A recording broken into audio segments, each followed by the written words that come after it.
The porch gets quieter this time of day. The sun starts leaning toward the trees, and the shadows stretch across my yard like they're in no hurry to get anywhere.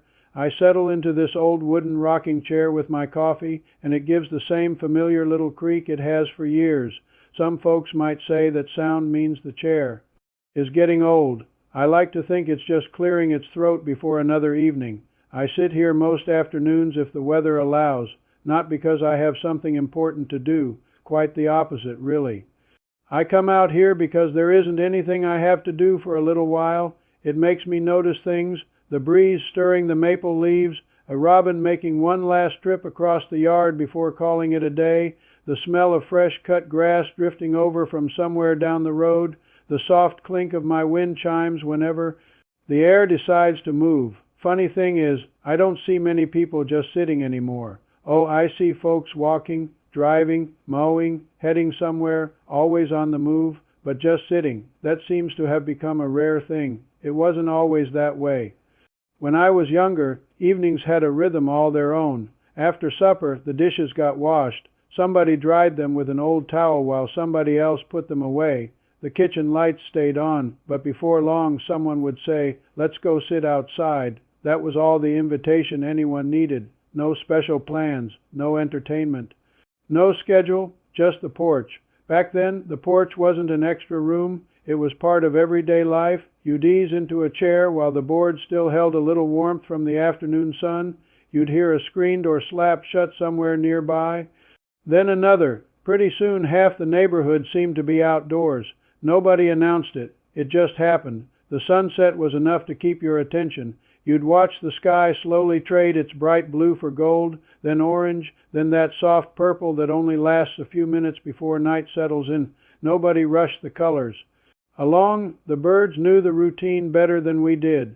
One by one they'd quiet down as they found their places in the trees. Then the crickets would decide it was their turn. By the time they started singing, you knew another day had wrapped itself up just fine. Some evenings the children would come racing across the yards. They'd chase lightning bugs with mason jars, laughing every time one blinked just out of reach. Every now and then somebody would actually catch one. They'd admire that tiny little lantern for a minute before letting it fly away again. That seemed important somehow. We waved at every passing car. Didn't matter who it was. You lifted a hand. They lifted one back. Sometimes neither of you knew the other's name. Still seemed neighborly enough. If someone was walking their dog, they'd usually stop by the fence. A conversation would begin without either person planning it. "Beautiful evening." "It surely is." That might be all that was said. Or it might turn into half an hour. Nobody minded either way. I remember sitting out here with Ethel almost every summer evening. She always liked the chair closest to the steps, said it caught the nicest breeze. She'd bring out 2 glasses if we were having iced tea, coffee if the evening had a little chill in it. Sometimes we'd talk about the tomatoes, wonder if they'd be ready by Saturday. Sometimes we'd plan where to plant flowers next spring, even if it was already October. Sometimes we'd laugh over something one of the kids had done years before. Funny how those stories never seemed to wear out, and sometimes we hardly talked at all. We'd just rock back and forth, listening, watching, being together without feeling like we needed to fill every quiet space with words. I never thought silence could be comfortable until I married Ethel. Turns out it can be one of the warmest conversations two people ever have. Every now and then we'd hear a freight train way off in the distance, just a low whistle floating through the evening air. You couldn't always see it, didn't matter. Somehow hearing it made the whole town feel connected to places far beyond the fields.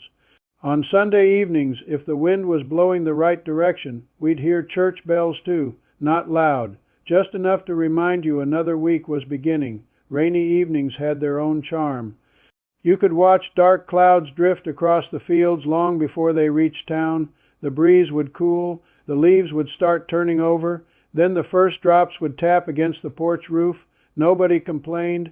We'd simply scoot our chairs back another foot and keep sitting. Some of my favorite memories happened while it was raining, not because anything exciting took place, because nothing did. That's something I think about more these days. Some of life's sweetest moments didn't arrive because somebody planned them. They arrived because nobody was in a hurry to leave. Neighbors wandered over all the time. No phone call first, no calendar, no invitation. Old Charlie might come carrying a glass of sweet tea. Martha would pull up a lawn chair from her yard. Before long there'd be 4 or 5 people sitting here watching the evening slowly disappear.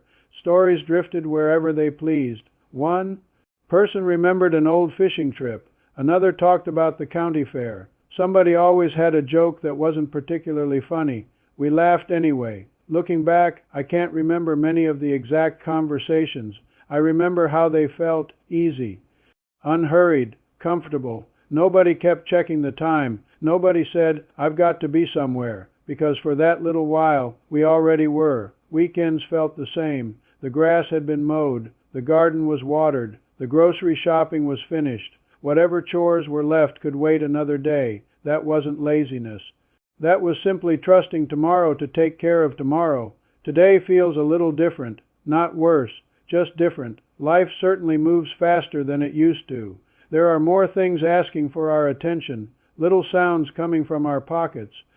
Television's playing while nobody's really watching, messages arriving before the last one has been answered. Sometimes it seems every quiet moment immediately gets filled by something else. I catch myself doing it now and then too. Then I remember this porch. I remember how peaceful an ordinary evening can be if you simply let it stay ordinary. You know something I've noticed? A lot of porches today are beautiful. Fresh flowers in matching pots, comfortable chairs with soft cushions, pretty lights hanging along the railings. They look welcoming. But every so often I drive by those houses for weeks without seeing anyone sitting there. The porch is ready. Life just never slows down long enough to enjoy it. That's a shame, because some of the best conversations don't begin with a purpose. Nobody says, "Let's have an important discussion." It starts with 2 people sitting together, watching the sky, listening 2 birds settle into the trees, feeling the evening breeze cool the day. Eventually someone says something simple. The other person answers. Before either of them realizes it, they've shared an hour that neither one will ever forget. I don't suppose slowing down fixes every problem. Bills still come. The grass keeps growing. The dishes still wait in the sink. Life has always had responsibilities, but slowing down has a funny way of reminding us that we're more than our lists. Sometimes we're simply people watching another sunset, and maybe that's enough. This old rocking chair reminds me every evening. Its creak has become part of the soundtrack of my life, right alongside the wind chimes, the crickets, the cicadas, a dog barking somewhere across town, a screen door closing, the whisper of leaves overhead. None of those sounds are trying to impress anybody. They're simply there, patient, steady, waiting for someone willing to notice. I hope one evening soon somebody leaves the phone inside for a little while, not forever, just long enough to sit on the porch, long enough to watch the sky change one color at a time, long enough to wave at a passing neighbor, long enough to hear the birds give way to the crickets, long enough to feel the breeze instead of rushing through it. They may discover what so many of us once knew without ever saying it out loud. Doing nothing isn't always empty. Sometimes it's where the heart finally catches up. Now, if you'll excuse me, I believe the sun's about to slip behind those trees. The coffee's gone cold. The chair is still rocking. The evening is settling in just the way it always has. And for a little while longer, I think I'll simply sit here and enjoy it.